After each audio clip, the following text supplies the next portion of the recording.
atas segala-galanya Tuhan. You're above and beyond everything, Jesus.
Puji Tuhan, kita sudah memuji memuliakan Tuhan. Sekali lagi Shalom, selamat pagi buat Bapak Ibu semuanya, dan selamat datang buat hambanya Bapak Maijen TNI Rano Tilar SE. Terima kasih untuk kedatangannya Pak, dan untuk kesediaannya membagikan firman Tuhan buat kami di Morning Prayer Anastasis. Terima kasih Pak. Ya baik, untuk menyingkat waktu, waktu selanjutnya saya serahkan kepada hambanya Bapak Maijen TNI Rano Tilar SE. Silakan Bapak. Terima kasih Pak. Terima kasih. Maaf, dengan Bapak siapa? Tadi. Melkianus Reawaru. Terima kasih Pak Melkianus Reawaru. Ya, terima kasih Pak. Atas kesempatan yang diberikan pada kami. Sebelum kita masuk kepada renungan, saya mengajak kita semua yang hadir pada kesempatan ibadah pada pagi hari ini untuk menundukkan kepala sejenak. Kita minta pimpinan daripada Tuhan. Mari kita berdoa. Allah Bapa yang kami sembah di dalam nama anak-Mu Yesus Kristus Tuhan kami. Kami mengucap syukur Engkau bangunkan kami dalam keadaan sehat walafiat pada pagi hari ini, dan juga kami bisa bersekutu dengan Engkau, bisa bersaat teduh dengan Engkau. Amin. Pagi kami akan membaca daripada firman-Mu, merenungkannya, dan mengaplikasikannya di dalam kehidupan kami sehari-hari. Pimpin kami dari awal, pertengahan, hingga akhir. Kiranya segala sesuatunya, semua itu hanya boleh jadi untuk kemuliaan-Mu saja.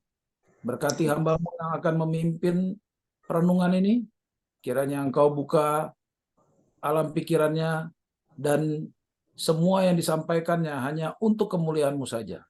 Amin. Terima kasih Tuhan Yesus, dengar dan sambut permohonan kami yang kami panjatkan dalam nama anak-Mu Yesus Kristus Tuhan dan Juru Selamat kami. Amin. Amin. Saya mohon izin untuk share screen. Pak Melki, apakah suara saya jelas terdengar Pak? Jelas Pak, jelas. Iya. Baik, saya akan langsung share screen. Maaf. Jadi saya minta maaf karena saya merubah tema dari flyer yang sudah diedarkan oleh Ibu Lydia. Berhubung saya sudah menyiapkan renungan sesuai dengan tema yang saya berikan kepada Ibu Lydia. Namun ketika saya sedang membuat presentasinya, tiba-tiba saya berhikmat. Saya mendapatkan hikmat daripada Tuhan untuk menyampaikan sharing firman Tuhan seperti tema berikut ini, di mana nantinya ini akan memang ada kandungan-kandungan suatu kesaksian yang harus saya sampaikan kepada para seluruh saudara-saudara seiman yang mengikuti ibadah pada pagi hari ini. Tema dalam renungan saya beri judul, Jika Dia Berkenan. Seketika itu pula segala sesuatunya akan berubah dalam sekejap. Sedangkan firman Tuhan yang saya ambil dalam kesempatan ini adalah pada Injil Matius, pasalnya yang ke-8, ayatnya yang kedua. Saya bacakan, dan ini juga sudah tertulis dalam slide berikut ini. Lalu Yesus mengulurkan tangannya, menjamah orang itu dan berkata, "Aku mau, jadilah engkau tahir." Seketika itu juga, tahirlah orang itu daripada sakit kustanya. Hadirin yang saya muliakan dalam Tuhan kita Yesus Kristus. Dalam Matius 8 ayat 2 ini, saja saya tebalkan tulisan ataupun juga kalimat yang berbunyi seketika.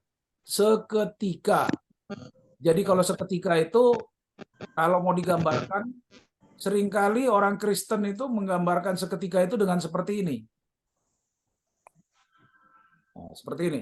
Nah, ada yang mengatakan ini sejentik, ada yang mengatakan ini sesaat, ada yang mengatakan segala-galanya bisa berubah dalam waktu seketika itu. Artinya secepat kita menjentikan jari kita. Memang seperti itulah karakter daripada Tuhan. Dia pencipta daripada alam semesta, sehingga kalau dia mau berkenan kepada orang, maka seketika itu segala sesuatunya akan berkenan. Sebaliknya, kalau dia menjadi tidak berkenan, maka seketika itu juga keadaan orang yang berkenan akan berubah hidupnya menjadi sangat tidak berkenan.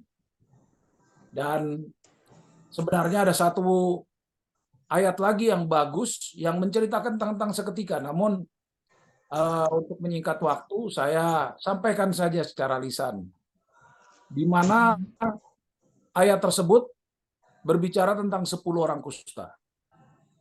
10 orang kusta ini kemudian menghadap Yesus, dan ketika dia katakan akan mentahirkan atau berkenan untuk mentahirkan 10 orang kusta itu, orang kusta itu diperintahkannya untuk membasuh dirinya di sebuah kolam.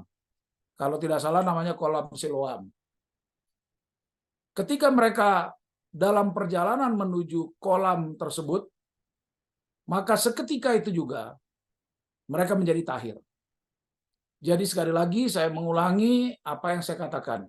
Apabila Tuhan berkenan, maka seketika itu juga segala sesuatunya dapat berubah. Amin. Kondisi yang tidak menguntungkan tiba-tiba akan berubah menjadi menguntungkan.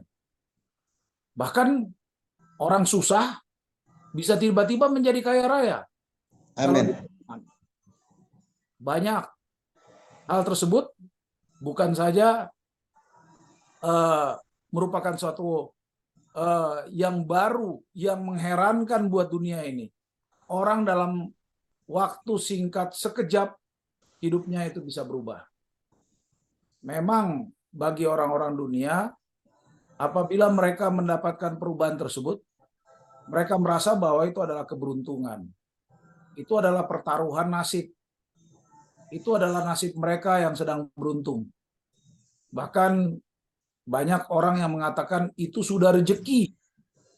Tetapi kalau menurut kita orang Kristen, itu sangat terkait dengan yang dikatakan oleh saya tadi, apabila Tuhan berkenan.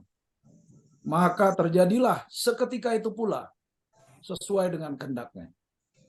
Itu prinsip menurut saya. Terserah dunia mengatakan prinsip-prinsip lain, ada yang mengatakan tentang keberuntungan, ada yang mengatakan tentang rezeki, ada yang mengatakan tentang memang itu sudah jalannya. Silakan mengatakan hal-hal yang lain. Tetapi kalau menurut saya, harus diawali dengan perkenan Tuhan. Maka seketika itu segala sesuatunya akan berubah. Sama seperti ayat berikut ini dalam Matius 8 ayat 2 dan juga kisah tentang 10 orang kusta. Nah, sehingga menarik, ayat tentang 10 orang kusta tersebut ternyata bercerita bukan tentang mujizat kesembuhan. Artinya bukan berarti orang yang sakit kusta kemudian disembuhkan dan sembuh menjadi tahir. Tetapi intinya atau poinnya atau moral of the story-nya adalah perkenan Tuhan. Bila Tuhan berkenan, maka segala sesuatunya akan berubah. Amin. Dan ada yang keduanya masih dalam cerita 10 orang kusta tersebut adalah orang yang memang benar-benar menghayati bahwa mujizat ataupun juga sesuatu yang besar yang didapatkan itu bukan adalah kesembuhan. Karena yang sadar itu ternyata cuma satu orang. Tetapi satu orang yang kembali tersebut kepada Tuhan itu adalah satu orang yang menyadari bahwa ini adalah perkenaannya. Ini adalah ketuhanannya. Sehingga mungkin penyakit-penyakit lain, masalah-masalah duniawi yang lain akan dihadapi setelah pasca mereka menjadi tahir. Maka orang itu merasa pertemuannya dengan Tuhan itu harus continue. Sehingga dia kembali. Berbeda dengan 9 orang kawannya. Karena merasa sudah mendapatkan yang diinginkan, yaitu dari sakit menjadi tahir, maka menurut mereka itu selesai. Itulah persoalan yang selesai. Padahal mereka lupa. Besok, manakala datang masalah yang lebih besar, datang penyakit yang lebih parah, maka mereka membutuhkan hal yang sama, mencari kesembuhan. Dan tentunya mereka akan mencari-cari kembali orang-orang ataupun juga mencari kembali Yesus yang dipercaya adalah tabib yang mutakhir tersebut. Namun sekali lagi buat Tuhan sendiri, mari kita sekarang berempati. Bagaimana kalau kita berada pada posisi Tuhan? Menurut saya Tuhan sangat senang, sangat gembira dengan satu orang daripada 10 orang yang ditahirkan tersebut. Karena inilah inti yang dikatakan mengucap syukur. Amin. Seperti Alkitab sering mengatakan bahwa mengucap syukur adalah dupa yang harum di hadapan Tuhan. Amin. Jadi ingat baik-baik, bagi kita yang mana Tuhan berkenan dan yang mana seketika pula Dia dapat merubah kondisi kita, jangan lupa untuk mengucap syukur. Jadilah satu orang dari ke-9 teman-temannya yang lain tersebut, yaitu kembali kepada Tuhan dan mengucap syukur. dan mensyukuri pertemuan dengan Tuhan, memahami pribadi Tuhan, dan juga senantiasa melibatkan Tuhan dalam permasalahan-permasalahan yang nantinya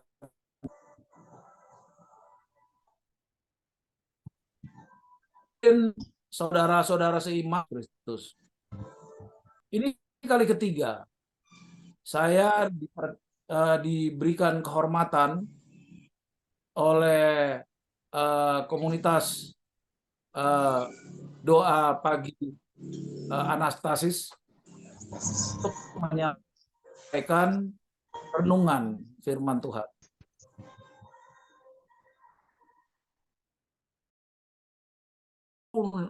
Naik pangkat menjadi brigadir jenderal. Jabatan saya ketika itu adalah Komandan Korem 052 Wijayakrama di Lipo Karawaci. Saya juga melaksanakan Zoom seperti ini di waktu yang sama. Kali kedua, saya diberikan kehormatan untuk menyampaikan renungan ketika saya menjadi Kepala Staf Garnisun Tetap Ibu Kota yang markasnya bertempat di Gambir, di depan stasiun kereta api Gambir. Nah, seperti yang saya sampaikan berikut ini. Mohon maaf kalau saya menggunakan slide berikut ini. Ini adalah suatu penugasan dari saya di mana saya pernah bergabung dengan Kodam Jaya Jayakarta, yaitu komando kewilayahan yang berada di wilayah Jakarta dan juga aglomerasinya. Aglomerasi di sini adalah daerah penyangga. Jadi Jakarta itu terdiri dari 5 kota madya atau 5 kota.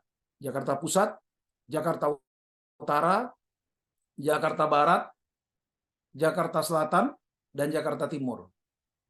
Namun ada daerah-daerah penyangganya.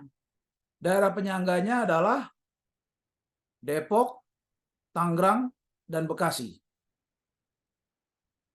Nah, di sini Kodam Jaya ini adalah sebagai koordinator komando kewilayahan. Saya, seperti saya katakan tadi, saya pernah menjabat sebagai Komandan Korem di wilayah Korem 052 Wijayakrama. Kodam Jaya membagi wilayahnya menjadi 2 korem. Korem 052 membawahi wilayah-wilayah yang ada di daerah Jakarta bagian barat dan aglomerasinya yaitu Tangerang. Sedangkan untuk Korem 051 itu wilayahnya adalah wilayah timur daripada DKI Jakarta, termasuk aglomerasinya dalam hal ini adalah Depok dan juga Bekasi.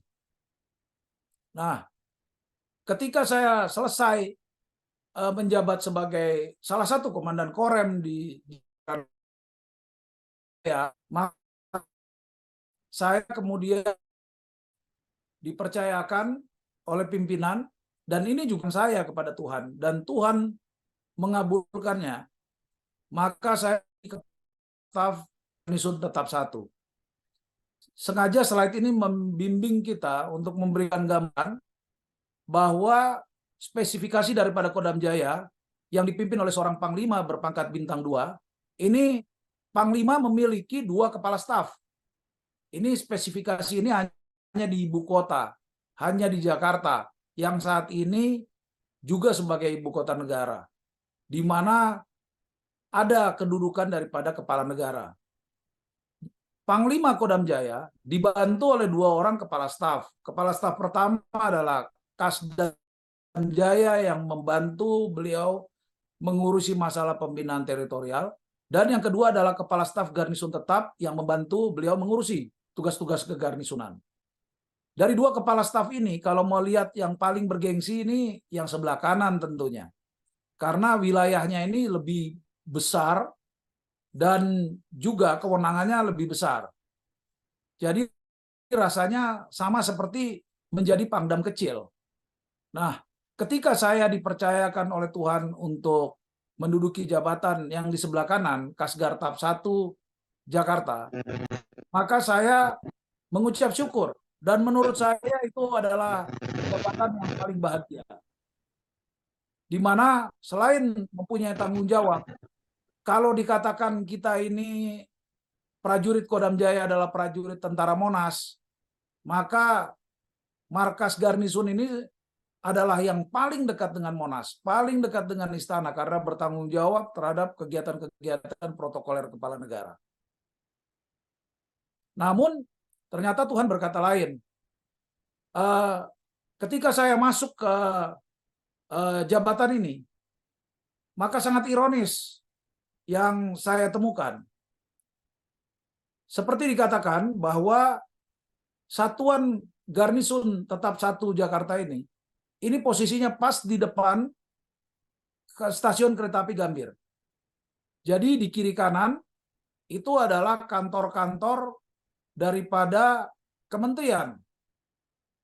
Dan tentunya karena itu merupakan kantor kementerian, ada kantor pusat Pertamina, maka bentuk daripada perkantoran tersebut tentu sangat eksklusif karena berada di tengah-tengah kota Jakarta, di tengah-tengah ibu kota, di tengah-tengah kota metropolitan.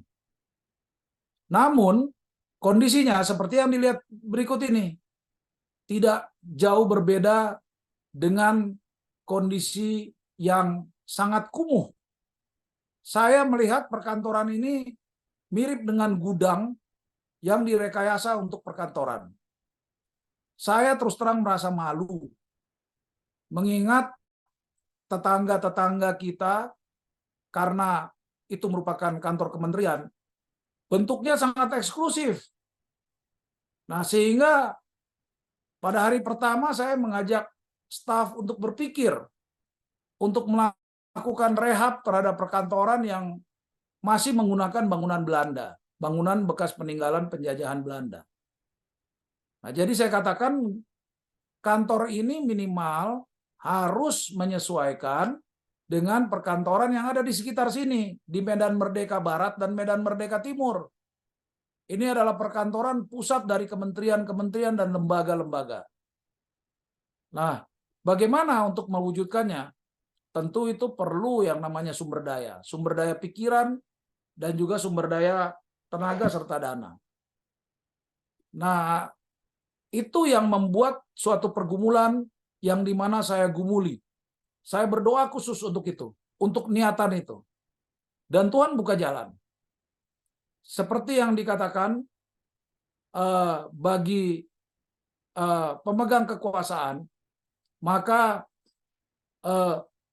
segala sesuatunya mungkin bisa lebih dipermudah. Dengan kewenangan saya sebagai kepala staf garnisun, yang mana mempunyai wilayah yang cukup besar, bukan merupakan hal yang sulit bagi saya untuk mengajak pihak-pihak lain untuk berpartisipasi dalam mewujudkan apa yang saya inginkan. Di mana kita mulai dengan kegiatan rehab-rehab mandiri. Walaupun tidak ada anggarannya, tapi Tuhan sediakan. Maka segala sesuatunya dapat terwujud dengan partisipasi dari rekan-rekan pengusaha yang ada di wilayah Jakarta dan sekitarnya. Selama 3 bulan, sejak awal saya menjabat, ini kita mulai melakukan renovasi dan rehab-rehab. Dan puji Tuhan, ternyata hal tersebut bisa diwujudkan.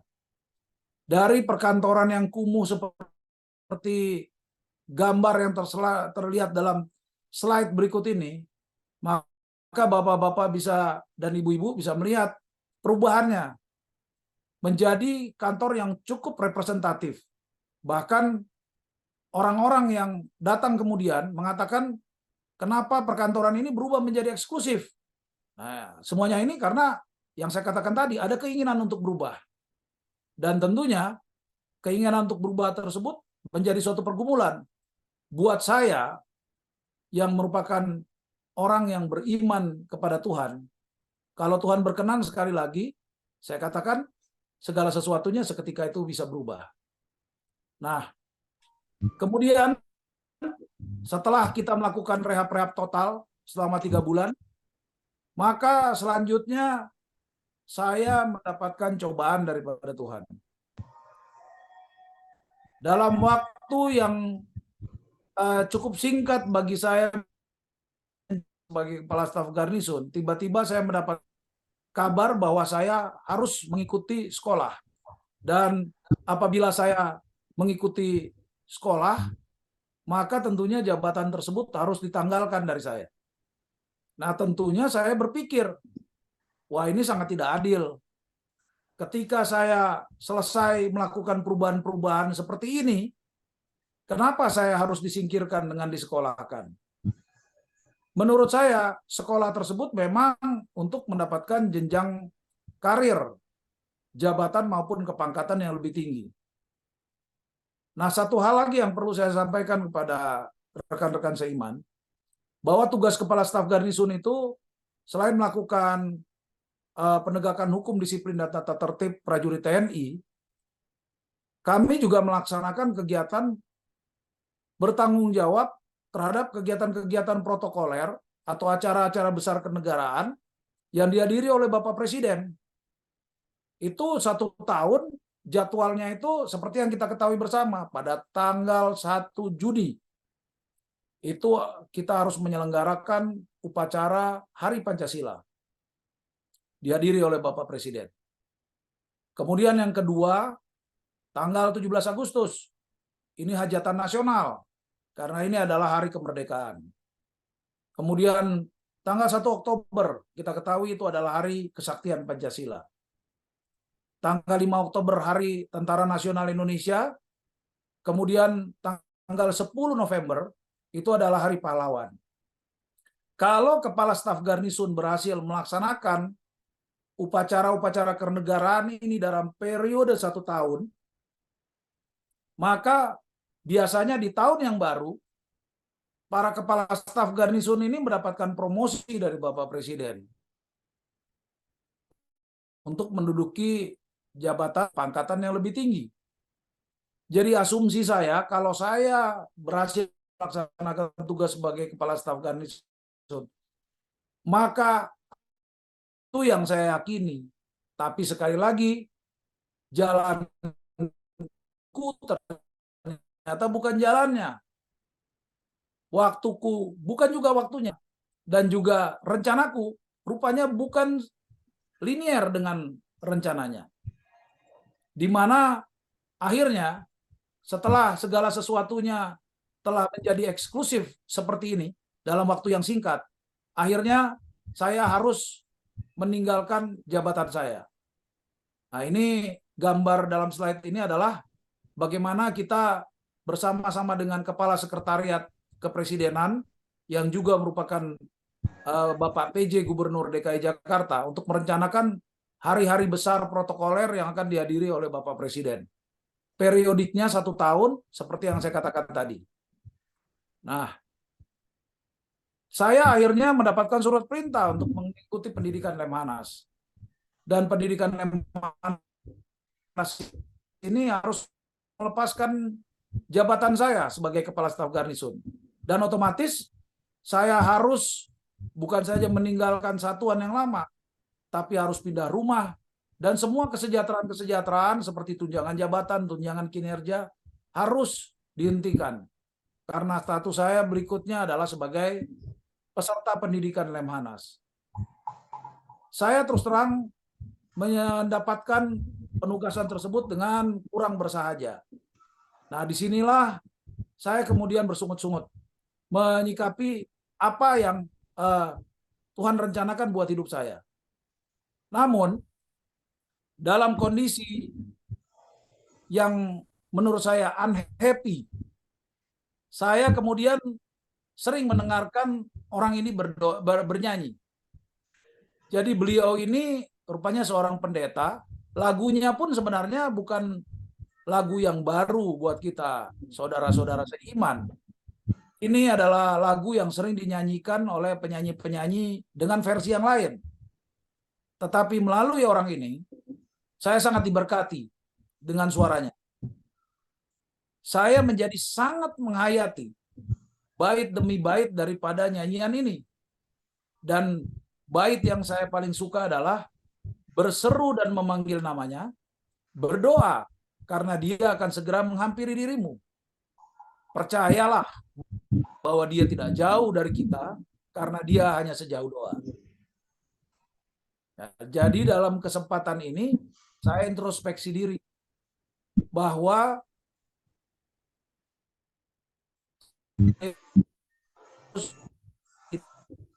jauh dari sana.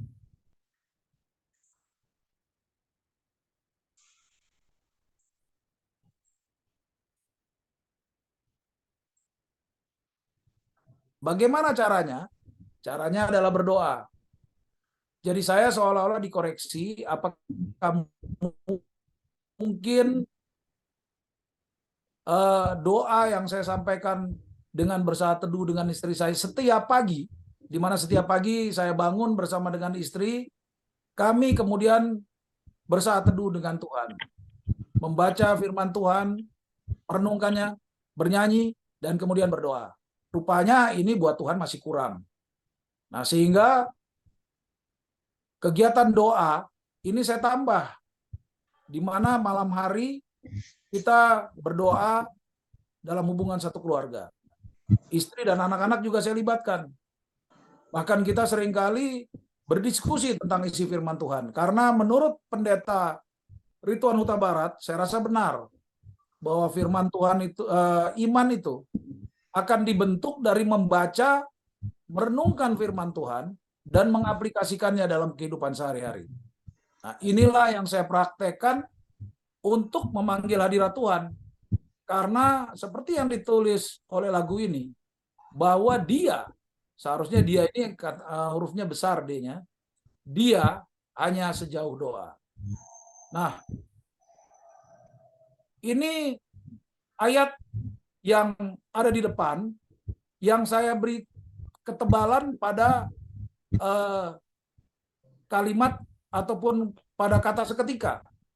Apa yang diharapkan oleh orang adalah terjadi seketika itu pula. Nah, bagaimana setelah kita mendengarkan suara Tuhan, kemudian Tuhan bekerja, seketika itu berubah. Nah, ketika saya dalam pendidikan Lemhanas, dan ketika itu ada kegiatan di Malaysia untuk melaksanakan studi strategis luar negeri, saya mendapat kabar bahwa di markas sebelah garnison kami, yaitu markas Kostrad, ada kegiatan olahraga bersama yang akan dihadiri oleh Bapak Panglima TNI. Bapak Laksamana TNI Yudo Margono, Panglima Tentara Nasional Indonesia, orang pertama di TNI, berpangkat bintang 4, jenderal penuh. Tetapi beliau ketika datang ke Makostrat, beliau hanya singgah sebentar. Dan selanjutnya beliau menyampaikan bahwa beliau akan jalan-jalan ke kompleks yang di sebelah, yaitu markas garnison kami.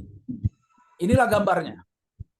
Ternyata beliau dengan menggunakan pakaian olahraga tanpa disangka oleh seluruh personil garnison, ini masuk ke garnison. Karena kalau Panglima TNI atau orang pertama masuk ke dalam kompleks militer, ini harus ada suatu protokoler di mana harus dilakukan acara penyambutan dengan jajar kehormatan.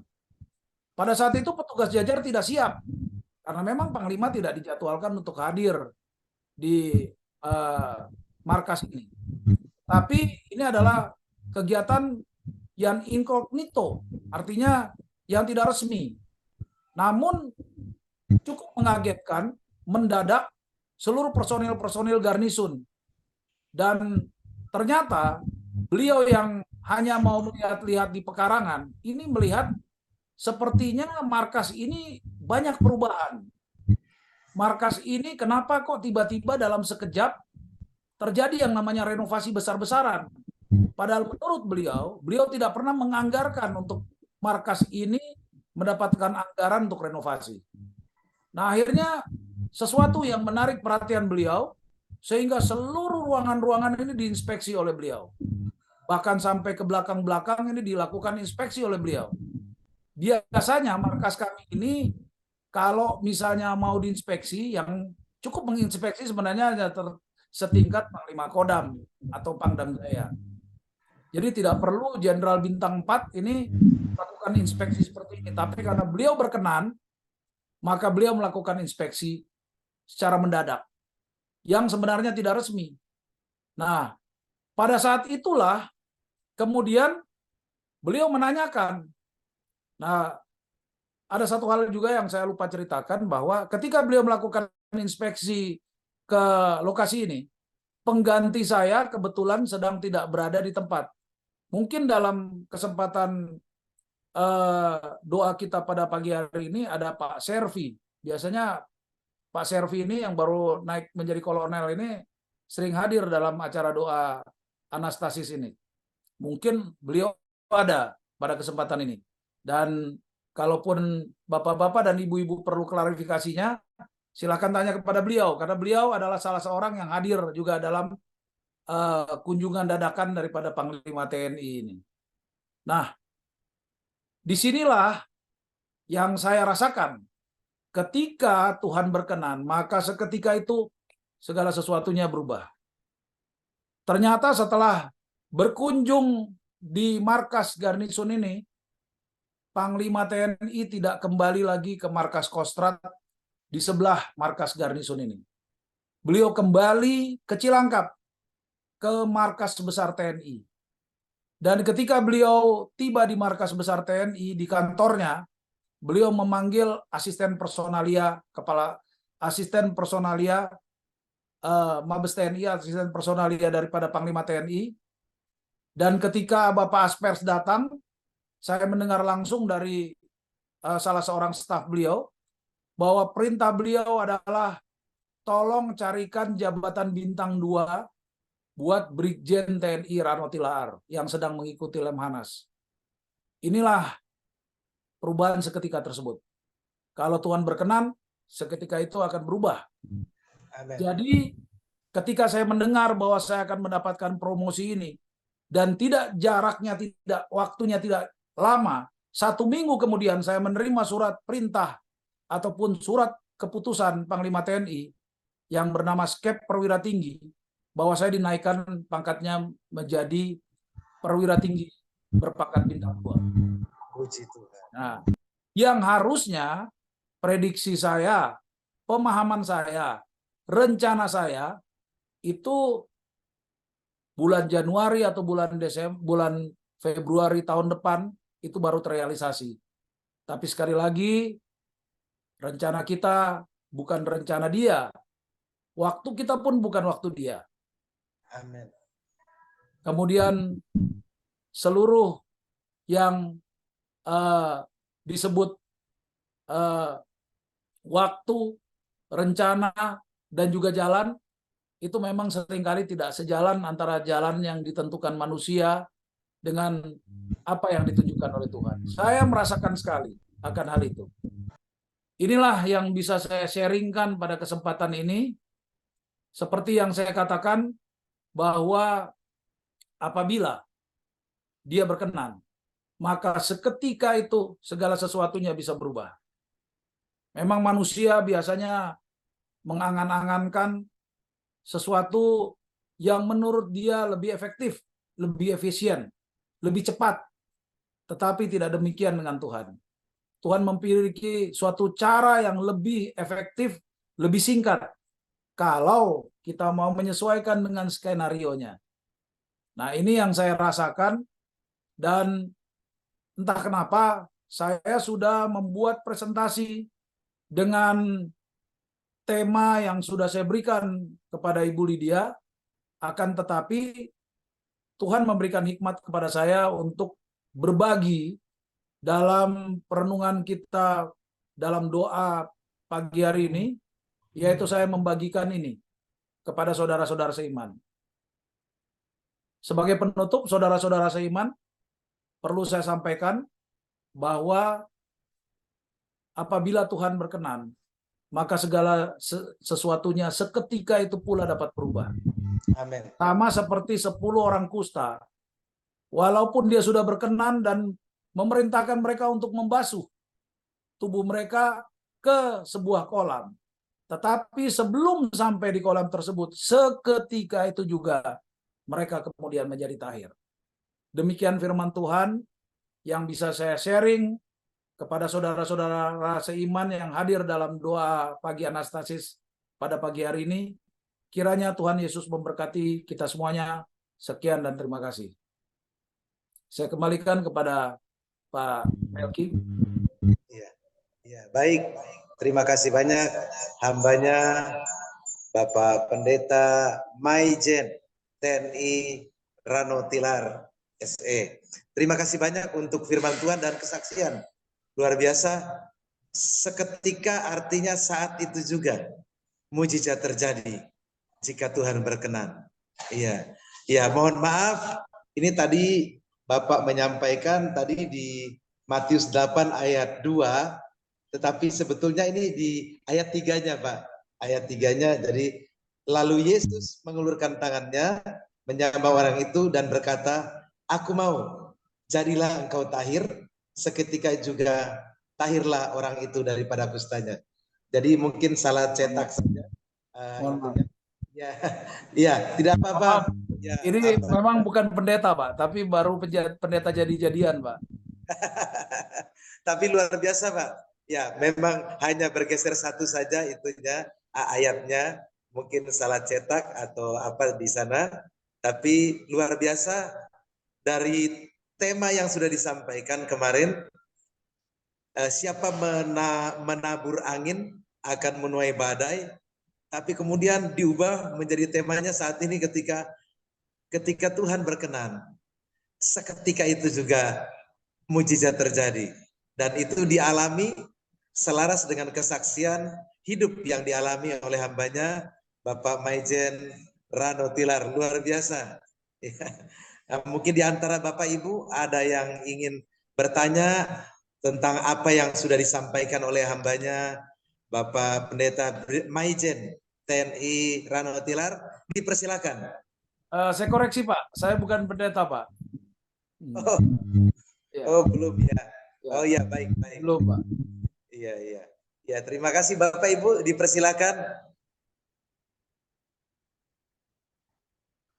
Ya, tadi ada banyak yang mau bertanya ini.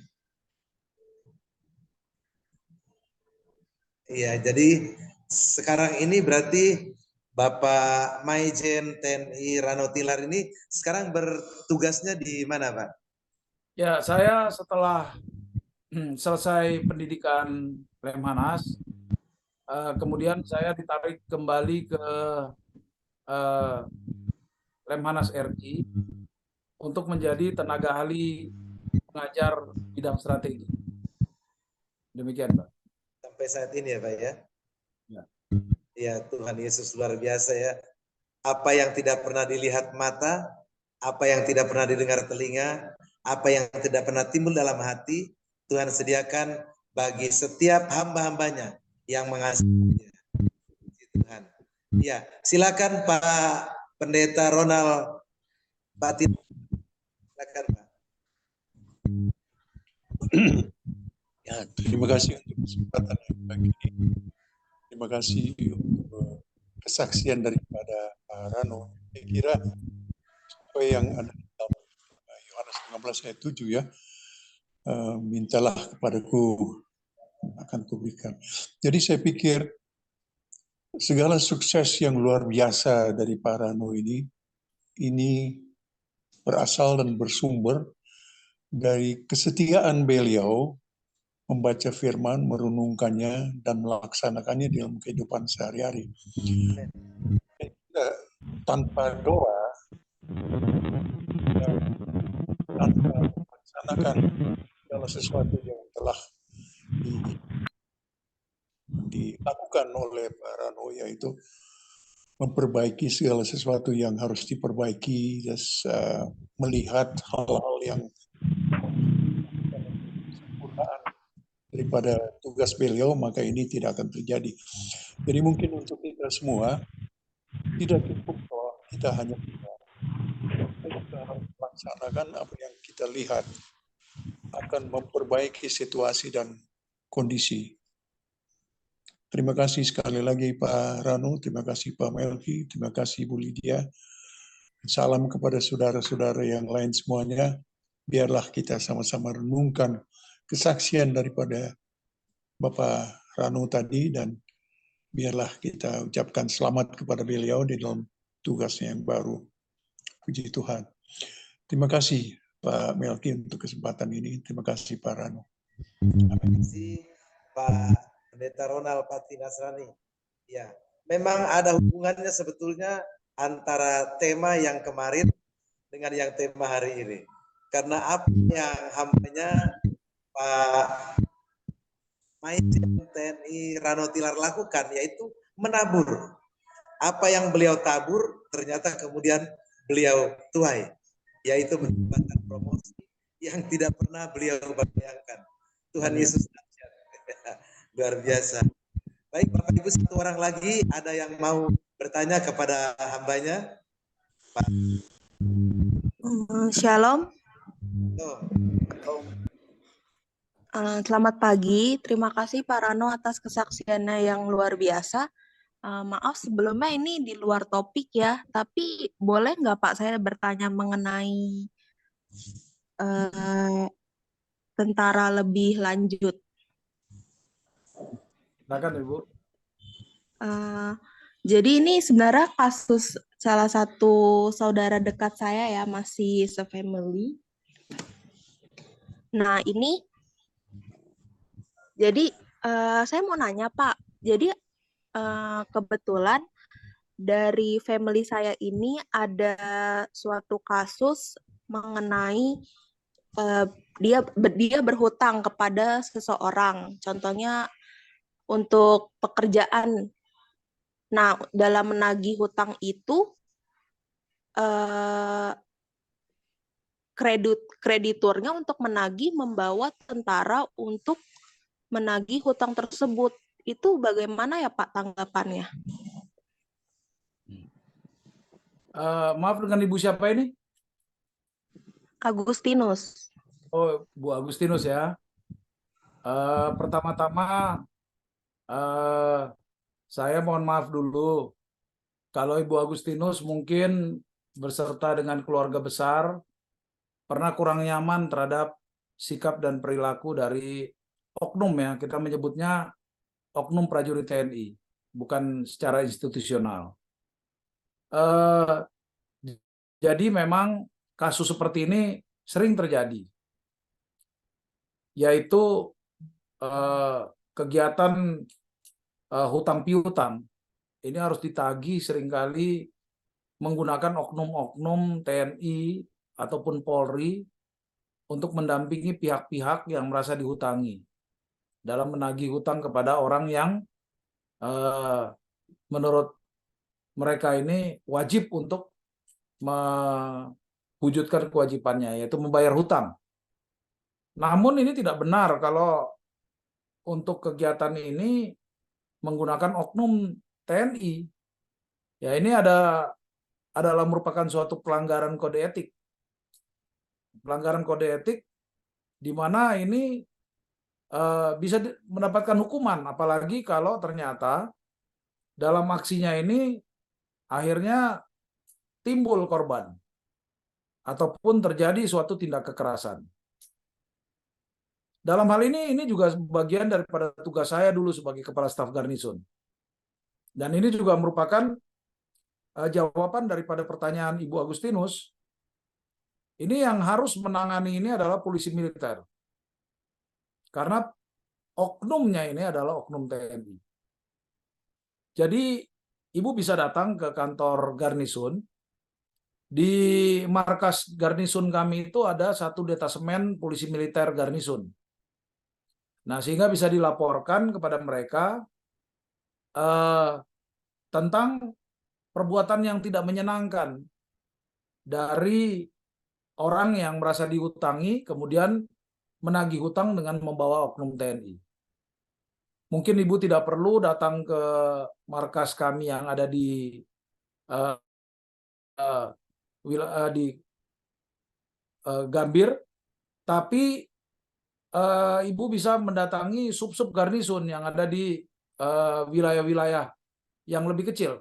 Saya mau tanya, Ibu Agustinus berdomisili di mana, Bu? Di Tambun, Pak. Di Tambun, Bekasi ya? Iya, betul. Nah, di situ ada 2 sub garnison.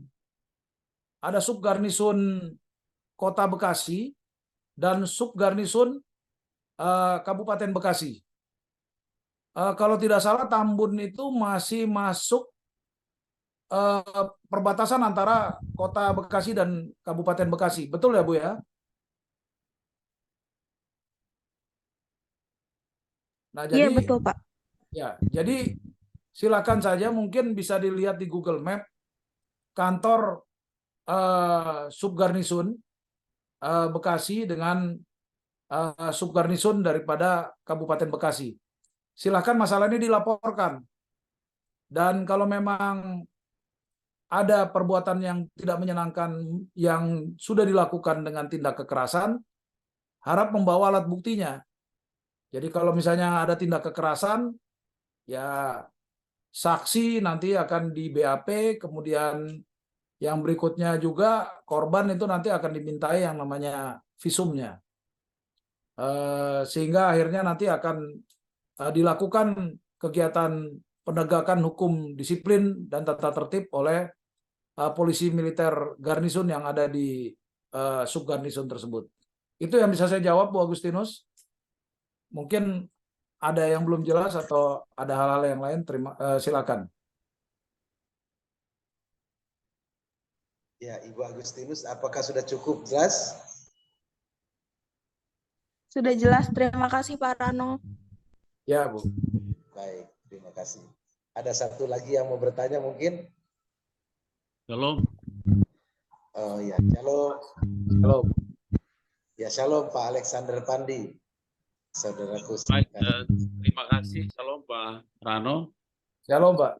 Ya, terima kasih untuk kesaksiannya pagi ini. Sungguh memberkati kami. Memang ketika saya mendengar kesaksian dari Pak Rano, Mayor Jenderal TNI ini menjadi sebuah motivasi bagi kami agar selalu membangun hubungan intim dengan Tuhan, yaitu satu cara melalui doa. Doa itulah yang merupakan media untuk bagaimana kita mendekatkan diri kepada Tuhan. Memang apa yang dilakukan oleh Pak Rano terhadap renovasi gedung di Gambir itu, bagi Tuhan itu kan sesuatu yang mulia. Jadi terkadang seperti saya analogi ayam ini, telur ayam, tapi sapi yang memperoleh nama. Ya kan? Kadangkala kita goreng telur, telur apa mau goreng? Telur mata sapi. Berarti telur ayam tapi sapi yang memperoleh nama. Dengan demikian, apa yang dilakukan oleh Pak Rano, walaupun bagi orang lain itu merupakan hal yang tidak diperhitungkan, tapi bagi Tuhan itu adalah satu pekerjaan yang menunjukkan bahwa inilah sosok seorang yang mengikuti seperti ini. Itu yang harus kita membawa diri ketika kita ada di posisi apapun, kita harus memiliki kredibilitas, memiliki nilai. Sehingga itu menjadi penilaian tersendiri bagi pimpinan. Yang saya mau tahu Pak Rano, apakah job yang sekarang ini itu job bagi bintang 2 atau masih promosi untuk menduduki satu jabatan sesuai yang pangkat yang sekarang Pak Rano miliki? Mungkin pada kesempatan ini saya lebih cenderung tadi ayat yang tadi disampaikan. Ada satu lagi Pak, itu di Yeremia 33. Yeremia 33 ayat 3 itu sebenarnya kalau kita baca, saya selalu menjadikan ayat ini sebagai nomor HP-nya Tuhan, Pak Rano.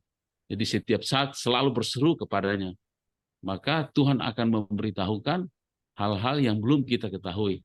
Mungkin itu Pak yang bisa saya sampaikan, dan mohon penjelasan seperti tadi. Satu lagi Pak,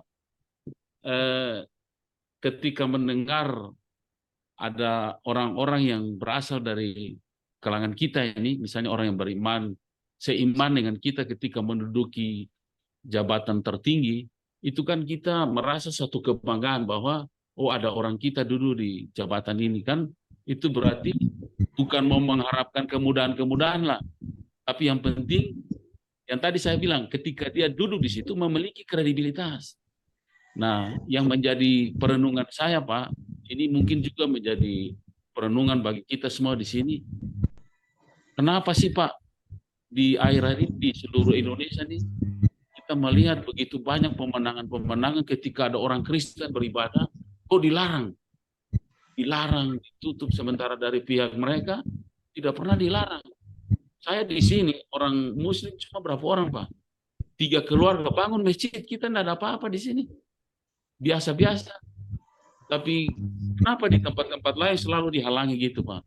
Jadi ketika ada pejabat atau orang-orang kita yang menduduki jabatan yang memiliki polisi bisa membuat semacam kebijakan, kiranya memiliki kredibilitas lah, punya nilai. Bagaimana artinya Tuhan bilang tulus seperti merpati, cerdik seperti ular. Mungkin itu Pak. Jadi kami berharap ketika kalau ke depan ini, siapa tahu ya Pak, kita doakan dengan posisi usia Bapak ini masih kelihatan muda, sudah memiliki pangkat mayor jenderal. Kalau Tuhan berkenan bisa mendapat 4 bintang duduk di jabatan Panglima TNI. Amin, amin. Barangkali hal-hal ini juga bisa menjadi. Amin. Haleluya. Terima kasih, Tuhan berkati. Kita dukung dalam doa. Ya, silakan Pak Rano menjawab. Pak. Terima kasih Pak Alexander Tandi. Jadi benar menurut saya. Bukan cuma yang mengingatkan telur yang merupakan produksi daripada ayam, tapi sapi mendapatkan nama ini bukan cuma Pak Alexander Tandi saja. Istri saya pun pernah berpendapat hal yang sama. Dalam melakukan kegiatan rehab-rehab itu tentu ada dukungan dana, seperti yang saya katakan tadi. Dan ini tentu kita dibantu oleh pihak-pihak yang bersimpati. Istri saya pernah mengingatkan kepada saya, ingat, anak-anak kamu masih sekolah, yang besar-besar itu sudah kuliah, perlu dana yang cukup besar. Dan yang paling kecil masih duduk di bangku STMTA. Perlu kita persiapkan juga dana yang cukup besar untuk dia nanti masuk perguruan tinggi. Jadi tolong, yang namanya uang yang ada itu disisakan juga buat kita. Toh, kita kan yang mengupayakannya. Kita yang menginspirasinya. Kita yang merencanakannya dan yang membaginya. Apa salahnya kalau kita juga kebagian? Nah, inilah seperti yang Pak Alexander Tandi katakan, kredibilitas. Kredibilitas kita ternyata sedang diuji. Kredibilitas saya pada saat menanggapi pendapat dari istri saya tentang ibarat telur dengan ayam dan sapi ini lagi diuji. Sehingga saya mengatakan kepada istri saya, gajah saja mati meninggalkan gading. Harimau mati saja meninggalkan kulitnya yang namanya belang. Lalu manusia mati meninggalkan apa? Menurut hemat saya, manusia mati itu harus meninggalkan yang namanya buah tangannya. Itulah yang disebut legacy. Karena ini sama manfaatnya dengan peninggalan si gajah, yaitu gadingnya yang kalau dijual itu sangat mahal harganya dan bisa bermanfaat untuk menghidupi gajah-gajah yang lainnya. Demikian juga belang daripada harimau yang kalau dijual harganya cukup mahal dan masih bisa menghidupi harimau-harimau kecil lainnya. Nah, peninggalan ataupun juga buah tangan kita, legacy kita, itu bisa bermanfaat buat generasi-generasi penerus kita. dibandingkan dengan hanya sebuah nama saja yang kita tinggalkan. Itu tidak ada manfaatnya untuk namanya generasi yang akan datang. Nah, cuma untuk mewujudkannya, inilah seringkali kredibilitas dan integritas kita diuji. Dan seringkali justru ini akan jadi kontraproduktif. Ini katanya mau merencanakan rehab, tapi kok komandannya malah ganti mobil Alphard. Katanya minta dana untuk melakukan renovasi. Tapi ternyata komandannya membangun rumahnya sendiri, rumah yang ketiga atau keempat. Ini sering, cerita-cerita ini sering terjadi. Inilah kredibilitas daripada orang Kristen, Pak Alexander. Di mana apa yang kita lakukan, itu biarlah nama Tuhan kita dipermuliakan. Amin. Apa yang kita perbuat Amin. itu harus membuktikan, dan karena kita melakukannya sehingga nama Tuhan kita dipermuliakan. Kalau kita tidak punya kredibilitas, kita tidak punya integritas, kita akan tergoda dengan hal-hal duniawi. Kita akan mengatakan atas nama keraguan, atas nama antisipasi, atas nama hasil buah pikir kita, maka kita minta kompensasinya. Tapi apabila itu dibagi dengan kompensasi kita, maka kredibilitas kita akan jatuh. Dan nama Tuhan kita tidak dipermuliakan. Itu yang saya jawab, Pak Yusuf Alexander. Yang kedua, Pak Alexander, job saya saat ini adalah sudah job bintang 2. Seharusnya saya sudah mengikuti pelantikan Mayor Jenderal beberapa waktu yang lalu. Tetapi karena kerinduan saya untuk melaksanakan cuti tahunan yang sudah 5 kali tidak saya laksanakan. Jadi saya tidak melaksanakan cuti tahunan, saya tidak pernah pulang kampung halaman selama 5 tahun. Sejak saya menjabat sebagai Danrem Solo, kemudian Danrem Jakarta, kemudian Kepala Staf Garnison, dan ini merupakan kesempatan setelah saya mengikuti pendidikan Lemhanas, maka saya mengambil cuti terlebih dahulu. Dan kalau Tuhan berkenan, kemungkinan upacara tersebut akan dilaksanakan apakah hari Jumat nanti atau minggu depan. Nah, jadi saya jawab bahwa job itu sudah menyesuaikan dengan pangkat saya pada saat ini. Walaupun upacara pelantikan menggunakan pangkat Mayor Jenderal ini baru dilaksanakan hari Jumat nanti, tetapi hak-hak dan juga tunjangan-tunjangan saya sudah menyesuaikan dengan pangkat yang baru.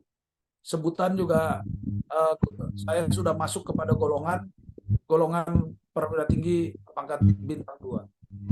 Kemudian yang berikutnya tentang masalah adanya hambatan untuk mendirikan rumah ibadah.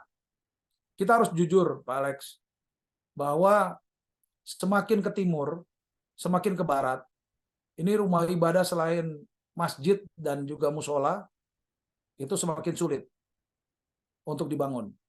Saya ulangi, semakin Indonesia ini ke barat, atau semakin ke bagian barat Indonesia, rumah ibadah selain masjid dan juga musola, semakin sulit dibangun. Namun kita juga harus jujur, semakin ke timur, semakin ke Indonesia bagian timur, rumah ibadah seperti gereja ini, selain gereja, ini sangat sulit dibangun. Nah, inilah dampak dari yang namanya politik identitas. Apalagi saya tidak bicara politik, tapi kita semua tahu bahwa kita akan memasuki tahun politik 2024. Bahkan rangkaian dalam kontestasi politik tahun 2024 nanti sudah kita rasakan hingga hari ini. Pada hari ini kita sudah merasakannya, dampaknya.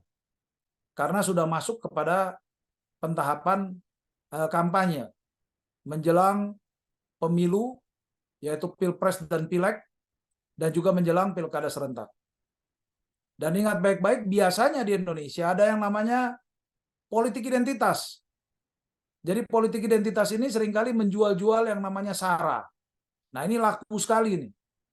Kita lihat pilkada DKI 2017 beberapa waktu lalu. Dan perlu diketahui bahwa para calon, baik calon presiden, calon wakil presiden, calon anggota legislatif, calon kepala daerah, seringkali memainkan politik identitasnya ini untuk meningkatkan yang saya sebut 3 tas. Tas yang pertama ini adalah popularitas. Tas yang kedua adalah elektabilitas. Dan tas yang ketiga ini saya sebut dengan isi tas. Jadi semuanya berbunyi tas, tas, tas.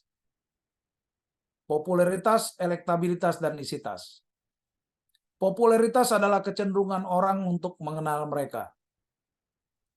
Elektabilitas adalah kecenderungan orang untuk mau memilih mereka. Dan isi tas, fungsinya buat apa? Yang pertama, fungsinya adalah untuk membeli perahu atau partai politik. Membeli rekomendasi daripada partai politik.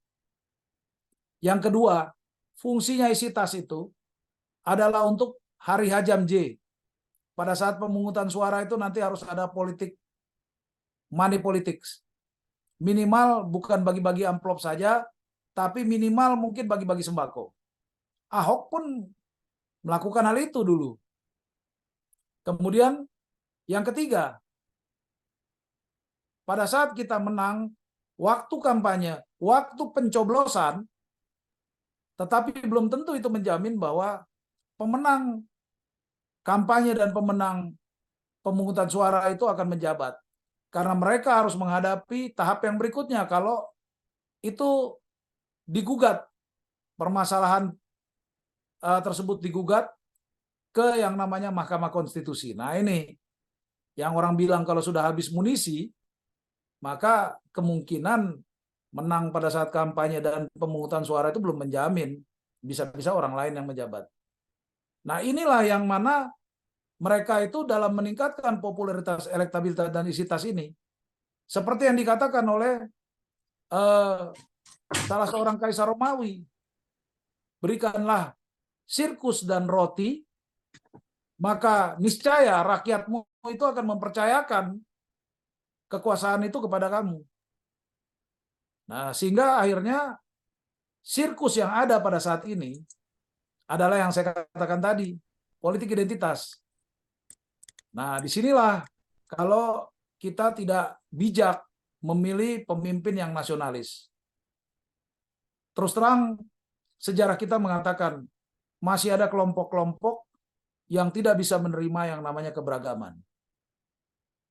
Saya tidak mengatakan bahwa keberagaman itu ada di sisi sana, di sisi sini tidak ada. Yang saya katakan tadi, semakin ke Indonesia bagian barat, rumah ibadah selain masjid dan langgar, masjid dan musola, ini sulit dibangun. Tapi semakin ke Indonesia bagian timur, rumah ibadah selain gereja, ini sangat sulit untuk dibangun. Karena kenapa? Karena kita, bangsa Indonesia, seringkali masih ada saudara-saudara kita yang sulit menerima keberagaman. Kemudian yang berikutnya, masih ada para politikus kita yang memainkan yang saya katakan tadi, yaitu politik identitas. Seperti apa yang kita rasakan saat ini, atau saat yang baru-baru lalu, itu sangat terasa dalam pilkada maupun pilpres 2019 yang lalu. Demikian mungkin yang bisa saya jawab. Untuk bagaimana solusinya, ya sekali lagi kita berdoa supaya kita mendapatkan pemimpin yang nasionalis, pemimpin yang bisa menerima keberagaman, pemimpin yang justru merekatkan, yang selalu mengacu kepada 4 komitmen dasar kebangsaan kita. Pancasila sebagai ideologi negara, Undang-Undang Dasar sebagai konstitusi, semboyan negara kita Bhinneka Tunggal Ika, berbeda-beda tapi tetap satu. Kemudian bentuk negara kita adalah Negara Kesatuan Republik Indonesia. Demikian Pak Alex, terima kasih. Terima kasih hambanya Bapak Maijen TNI Rano Tilar untuk pemaparan dan juga penjelasannya. Ya, karena waktunya sudah cukup lewat banyak, jadi kita akan akhiri doa pagi hari ini. Sekali lagi terima kasih untuk hambanya Bapak Maijen TNI Rano Tilar. Tuhan Yesus memberkati Bapak. Ya, kita satu dalam doa.